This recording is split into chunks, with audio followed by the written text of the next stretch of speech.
రోజే నేను జనసేనలో చేరి ఉండాలి అని కూడా తెలియజేసుకుంటా ఉన్నా. ఆ రోజు చేరకపోవటం నా దౌర్భాగ్యం. నేను ఈరోజు చెప్తా ఉన్నా, స్పీచ్ 9 నెలలు అయిపోయిందమ్మా ఇవ్వటం, అందువల్ల గొంతు ఇది అయిపోయింది. దయచేసి నేను మీ పిఠాపురం సాక్షి నిజాలే చెప్తా ఉన్నా. గవర్నమెంట్ వచ్చిన తర్వాత చిన్న చిన్న కార్యకర్తల మీద కేసులు పెట్టి లోపలేశారు. వాళ్ళని కాదండి లోపలేయాల్సింది, కోట్లు సంపాదించున్నారు.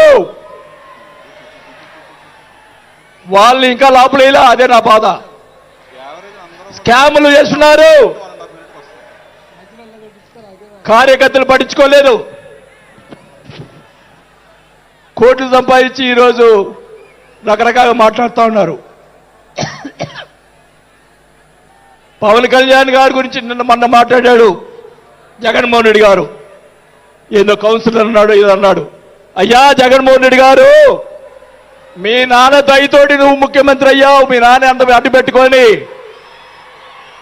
మా నాయకుడు, ఇప్పుడు జనసేన నాయకుడు పవన్ కళ్యాణ్ గారు స్వశక్తితోటి ఈరోజు లక్షలాది మంది అభిమాన పాత్రులు అయ్యాడని గుర్తుపెట్టుకోవాలని కూడా తెలియజేసుకుంటా ఉన్నా.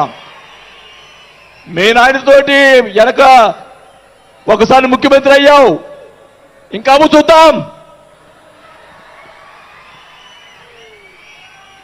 నేను ఒకటి కూడా చెప్తా ఉన్నా, నేను పవన్ కళ్యాణ్ గారిని కలిసినప్పుడు రాశారు చాలా మంది, కొన్ని పత్రికల్లో మీడియాలో రాశారు. ఏం రాశారు? బాలినేని గారు చాణక్యుడు కూటమిని విడగొడతాడని చెప్పి కొన్ని పత్రికలు రాసినాయి. నేను అనుకున్నాను, నా వల్ల పవన్ కళ్యాణ్ గారికి ఏ ఇది రాకూడదు. నా ధ్యేయం, నా కోరికల్లా ఆయన పైకి ఎదగాలని తప్ప వేరే ఉద్దేశం లేదు.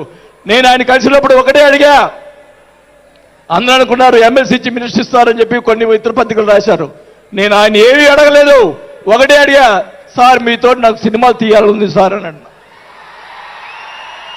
నా కోరిక అదే సార్. నేను 5 సార్లు ఎమ్మెల్యే అయ్యా, 2 సార్లు మంత్రి అయ్యా, చాలు నాకు ఇట్లాంటి బూతులు తిట్టే రాజకీయాలు మాకు వద్దు సార్, మీతోటి ప్రయాణం చేస్తా. జనసేనని నా సాయశక్తులా నేను చేయగలని మా జిల్లాలో 6 నెలల తర్వాత కార్పొరేట్లను చేర్పించాం. మీరు ఛాన్స్ ఇవ్వండి, మా జిల్లాలో జిల్లా పరిషత్తు అన్నీ కూడా జనసేన చేస్తానని కూడా భాగంగా తెలియజేసుకుంటా ఉన్నా. మాకు ఇవ్వండి ఛాన్స్. నన్ను ఆపద్దు. నాకు జరిగిన అన్యాయం మళ్ళా ఒకరోజు మీటింగ్లో చెప్తా. ఒకరోజు చెప్తే సరిపోదు, ఎందుకంటే టైం లేదు కాబట్టి. నాకు అన్యాయం జరిగిందని చెప్తా. జగన్మోహన్ రెడ్డి గారు చేసినటువంటి అన్యాయాలని చెప్తా, నాకు జరిగినటువంటి అన్యాయాలు. నేను ఒకటే చెప్తా ఉన్నాను సార్, మీకు కూడా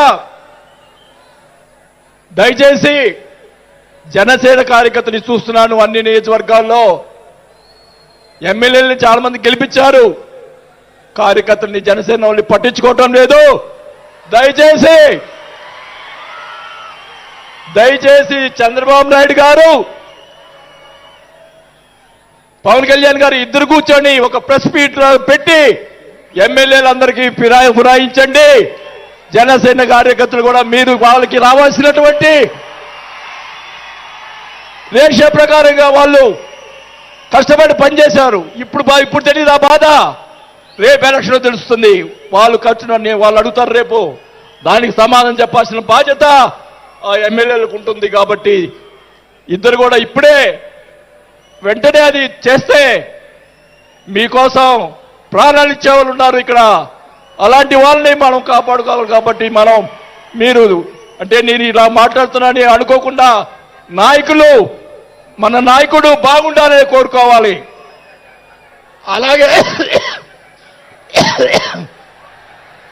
అలాగే మీరు కూడా జన సైనికులు కూడా మీరు కూడా మీ పక్కన వాళ్ళని మంచిగా చూడండి.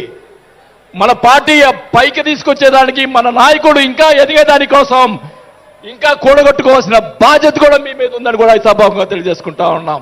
మన నాయకుడు మనల్ని కాపాడుతాడు. మన నాయకుడిని ఎదిగించేదాని కోసం మీరందరూ కూడా కష్టపడాలని చెప్పి కూడా కోరుకుంటూ నా ప్రాణం ఉన్నంత వరకు నేను పవన్ కళ్యాణ్ తోటి గారితో ఉంటాను. నాకు పదవి వచ్చినా రాకపోయినా పర్వాలేదు, నేను పవన్ కళ్యాణ్ తోటే ఉంటాను. నేను రాజకీయంలో నాకు జరిగిన అన్యాయాలు ఒకటి కాదు, రెండు కాదు, మా నాన్న ఇచ్చిన నీ ఈరోజు ఛాలెంజ్ చేస్తున్నా పిఠాపురంలో అమ్మవారి సాక్షిగా మా నాన్న ఇచ్చిన ఆస్తిలోనే నేను సగం భాగం పైన నేను అమ్ముకున్నాను ఈ రోజు అని కూడా ఈ సభాముఖంగా తెలియజేసుకుంటా ఉన్నాం. అయినా కానీ నేను లెక్క చేయను. నాకున్నటువంటి ఇది కూడా, నాకున్నటువంటి మా వియ్యంకుడికి నాకున్నటువంటి ఆస్తులు కూడా జగన్మోహన్ రెడ్డి గారు కాజేశాడని కూడా ఈ సభాముఖంగా తెలియజేసుకుంటా ఉన్నా.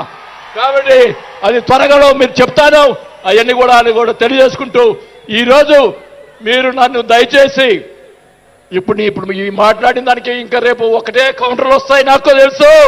ఛాలెంజ్ చేస్తున్నా, నేను ఇది కూడా ఛాలెంజ్ చేస్తున్నా.